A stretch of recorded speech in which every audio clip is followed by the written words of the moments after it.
Hello, my name is Naledzi and today I am going to be reading Anansi Does the Impossible. Let's begin. Anansi Does the Impossible. Long, long ago, when earth was set down and the sky was lifted up, all folk tales were owned by the sky god. One day, Anansi the spider said to his wife, "So, it is wrong that the tales of our storytellers have told for generations belong to the sky god. I am going to buy them for our people." So said, "Do you really think you can bargain with anyone so powerful? Anansi, I fear you are taking a morsel too big to fit for your mouth." "Well, we shall see," said Anansi, and the next day he went to the sky god.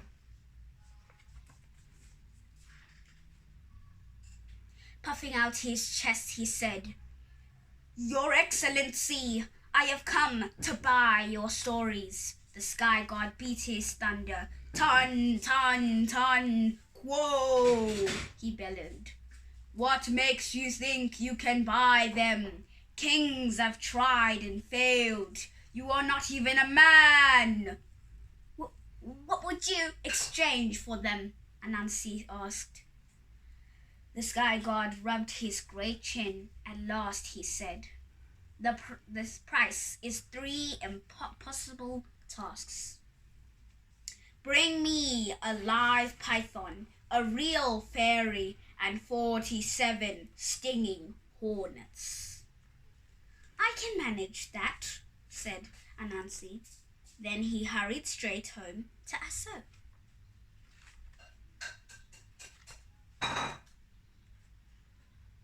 Anansi told her, I have to pay a real fairy, 47 stinging hornets for the a live python, a real fairy, and 47 stinging hornets. However can I manage that?"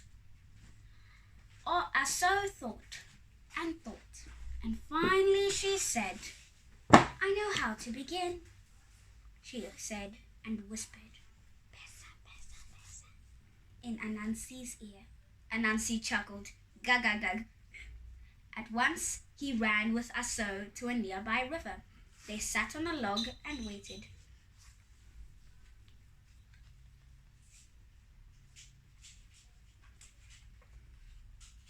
Presently, a python came slithering, wassa, wasu, wassa, wasu, down the water to drink. Anansi said in a loud voice, It is longer than he is." "Not longer," shouted Aso. "Maybe just as long, but not longer." The big snake raised his head. "What are you two arguing about?" he said. I say, the log we are sitting on is longer than you are," Anansi answered. "But my wife says it's not." hissed the python. "This small thing, I know I am longer. I feel longer." "Well," said Anansi, "you look shorter to me." "I'll show you," said the python. He lay down on the log, putting his nose at the end of it. "Your tail is too short," said Anansi, and rim, he gave the tail a pull. "Now my nose is too short," cried the python. He wriggled back to the end of the log. "I know what to do," said Aso. "Tie his tail to the other end, then he can make himself longer." Anansi took a long bush rope and began winding it around the snake's tail and the log. Kapong, kapong, kapong. The python tried to make himself longer. He stretched and stretched, grunting. Meanwhile, Anansi kept winding until he wound the rope all the way up to the python's head.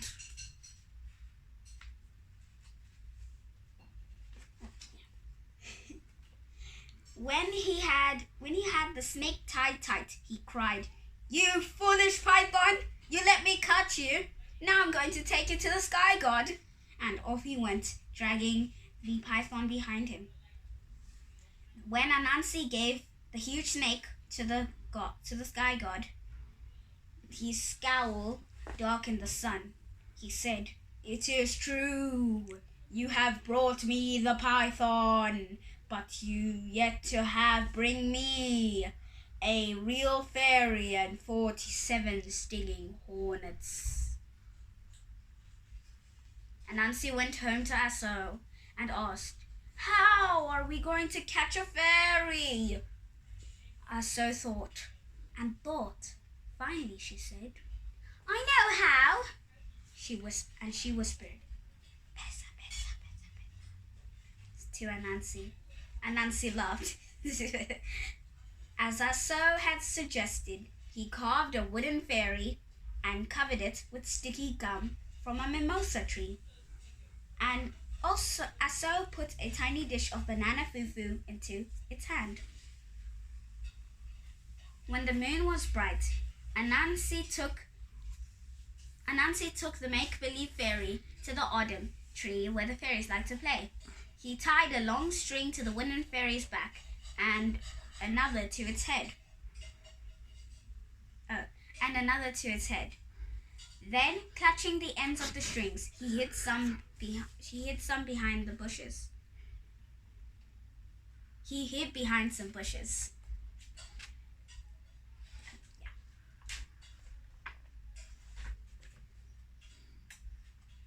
Presently, some fairies came tripping to the autumn tree. They danced around it, blip, blip, blip, and one of them cried in a tinkling voice, "Look, here's a stranger, and she has a dish of fufu." The fairy sister smacked her small lips. "Pa, pa, pa. Ask her to give us some," she said. So the first fairy asked, "Kind stranger, may I have a taste of your fufu?" Anansi pulled one string, and the doll nodded its head. The first fairy hit hard. "Pah!" Her hand stabbed.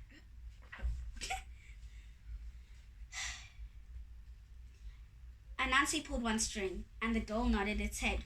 The fairy took a tiny taste. "Ooh," she said, "your fufu is delicious. Thank you." The wooden fairy said nothing. "Look," said the first fairy. "I told her thank you, yet she doesn't answer me." "Slap her spanking place," says the sister. The first fairy hit hard. "Pa!" Her hand stuck. Let me go, she cried. Her sister hit her again. "That will teach you to let her go." The first fairy struck the doll with her other hand. "Pa!" And that stuck too. Quietly, Anansi pulled the strings. Now the doll with the fairy attached came bumping over to him. "Kapari, kapari, kapari, kapari." The little fairy screamed, "Eee!" in her little eerie voice. She was being dragged away, and her sister shrieked, "Eee!" as they ran after her. Anansi soon outran those fairies. Then he said to the one he had caught, "Little fairy, I am going to take you to the sky god." And he did. When the sky god saw Anansi coming with the fairy, he roared, "How can a measly creature like you perform these impossible tasks?" But then he added, "I admit that the python and this fairy are here. Still, you have not brought me the 47 hornets." Anansi ran home to Aso and asked, "How are we going to catch those 47 hornets?" Aso thought and thought. Finally, she said, "I know how," and she whispered, "Pesa, pesa, pesa," to Anansi. Anansi laughed. Aso had suggested that he plucked a bottle-shaped gourd from a calabash tree, whistled a wooden cork for it, and filled it with water from the river. Next he found a hornet's nest in a bush.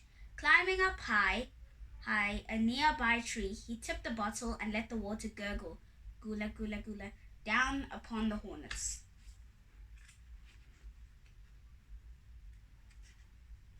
"My brothers," called Anansi, "do you want a better shelter? See, in this calabash you'll be safe and dry." He held out the empty gourd. The hornets buzzed in. One flew in, then another, and another.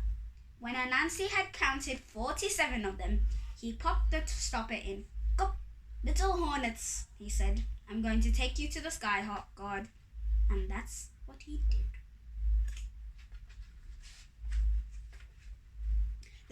When the sky god saw Anansi coming, at once he flashed his lightning, wee, wee, wee, and beat his thunder, tun, tun, tun, tun. Holding out the buzzing gourd, Anansi said, "I am here. In here are the 47 singing hornets. What do you want? Do you want to count them?" "No," cried the sky god. He threw up his hands in resignation and said, "Anansi, you have paid the price. The live python, the real fairy, and the 47 stinging hornets are mine. From now on, the stories belong to you." Anansi thanked the sky god. Then he hurried home. That night, the people of the village gathered inside a circle of fires for storytelling, and Anansi told how he and Aso had managed to buy the sky god's stories. The people rejoiced, chanting, "Honor to Anansi! Honor to Anansi and Aso!" From that day to this, the folk stories of West Africa have been called Anansi tales. The end.